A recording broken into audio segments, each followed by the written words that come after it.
নমস্কার। ঠাকুর, মা স্বামীজি আর আমার গুরু মহারাজের চরণে প্রণাম নিবেদন করে শুরু করছি আজকের পাঠ। আজ আমি আপনাদের স্বামী ভূতেশানন্দজি মহারাজের বলা প্রশ্নের উত্তর নিয়ে বলবো। প্রশ্ন: ঠাকুরকে অবতার বরিষ্ঠ বলা হয়েছে কেন? মহারাজ বলছেন, ভগবান অবিভাজ্য অখণ্ড সত্তা। তিনি যখন অবতার হয়ে আসেন তখন সমাজের যেসব সমস্যা আছে তা সমাধানের জন্য যতটুকু শক্তির প্রকাশ প্রয়োজন ঠিক ততটুকুরই প্রকাশ হয়, পূর্ণ শক্তির প্রয়োজন হয় না।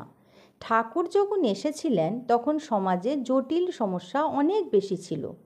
সেগুলো সমাধানের জন্য যে শক্তি স্ফুরণ হয়েছিল আর কোনো অবতারের ক্ষেত্রে তা দেখা যায়নি। তাই একদিক দিয়ে তাকে অবতার বরিষ্ঠ বলা হয়, আর এক দিক দিয়ে ঠাকুরের ভাবের প্রকাশ হয়েছে চারিদিকে। এই বিস্তার এবং ব্যাপকতা অন্য অবতারের এতটা দেখা যায়নি। এত অল্প সময়ের মধ্যে সমগ্র বিশ্বে ঠাকুরের ভাবের এমন দ্রুত প্রসার এবং তাঁর ভাবের সমস্ত বৈশিষ্ট্যগুলো দেখে স্বামীজি ঠাকুরকে অবতার বরিষ্ঠ বলেছেন। প্রশ্ন: ঠাকুর অচিনে গাছের কথা বলেছেন। এই অচিনে গাছ কি মহারাজ? মহারাজের উত্তর: যে গাছকে জানা নেই সেটা অচেনা গাছ। অবতারকে বলছেন মানুষের মতো আকার, সবই মানুষের মতো, কিন্তু তাকে মানুষ বলে বোধ হচ্ছে না।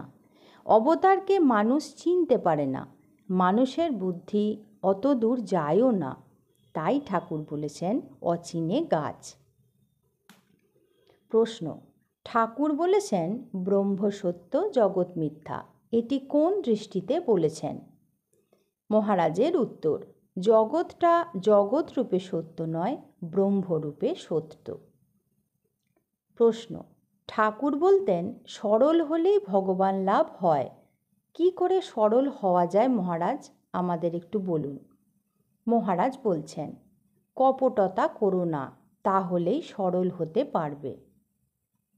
প্রশ্ন: মাস্টারমশাইকে ঠাকুর বিচার করতে মানা করেছিলেন কেন? মহারাজ উত্তরে বলছেন, মাস্টারমশাইয়ের জন্য যা পথ ঠাকুর তাঁকে তাই বলেছেন। কাউকে আবার বিচার করতেও বলেছিলেন। সিঁড়িতে ধাপে ধাপে উঠতে হবে তো। প্রশ্ন: আমরা সবসময় দেখি ঠাকুরের ছবি সবার উপরে থাকে, মা ও স্বামীজির ছবি একটু নিচে রাখা হয়। মায়ের ছবি নিচে রাখা হয় কেন মহারাজ? মহারাজ বলছেন, অবতার হলেন একক, অন্যান্যরা হলেন তার বিভূতি। তাছাড়া মাকে যদি বসতে বলা হয়, মা কোথায় বসবেন? ঠাকুরের পায়ের কাছেই তো বসবেন।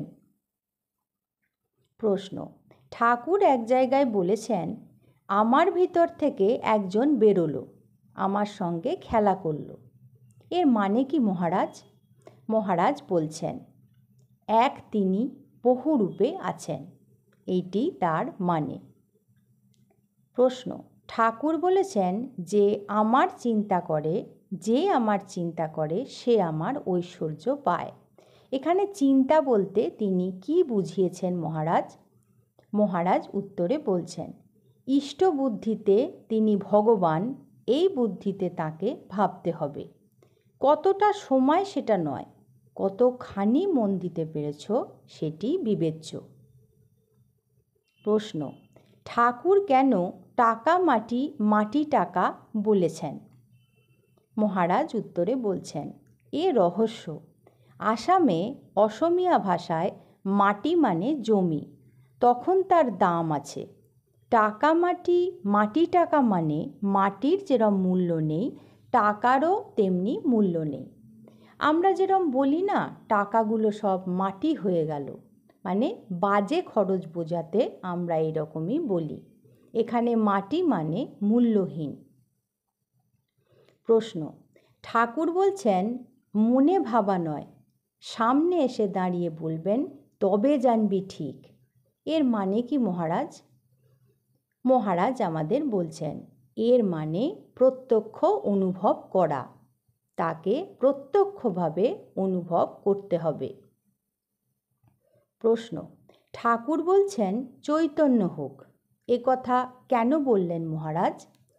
মহারাজের উত্তর, এর অর্থ সব অবচেতন হয়ে আছে, ঠাকুর চাইছেন তাদের জ্ঞান হোক।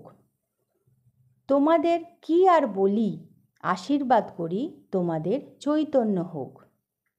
প্রশ্ন, ঠাকুর বলেছেন গৃহীদের ঠিক পথে চলতে গেলে ত্যাগ চাই, এই ত্যাগ কি সন্ন্যাস? মহারাজ আমাদের একটু বুঝিয়ে দিন।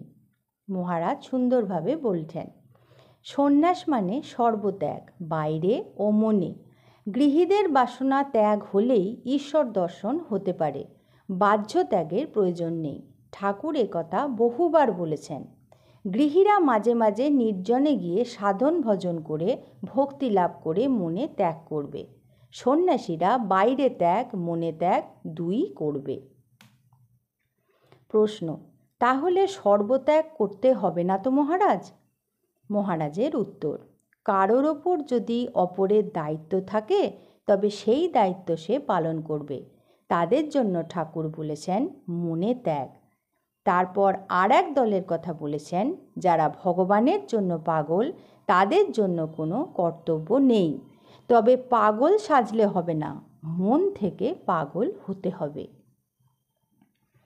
এইভাবেই ঠাকুরের কথার উত্তর স্বামী ভূতেশানন্দজি মহারাজ আমাদের সরল সোজাভাবে বুঝিয়ে দিয়েছেন। আজ এই পর্যন্তই। ঠাকুর মা স্বামীজি আর আমার গুরু মহারাজের কাছে আপনাদের সর্বাঙ্গীন মঙ্গল কামনা করি। আপনারা ভালো থাকবেন, সুস্থ থাকবেন। নমস্কার।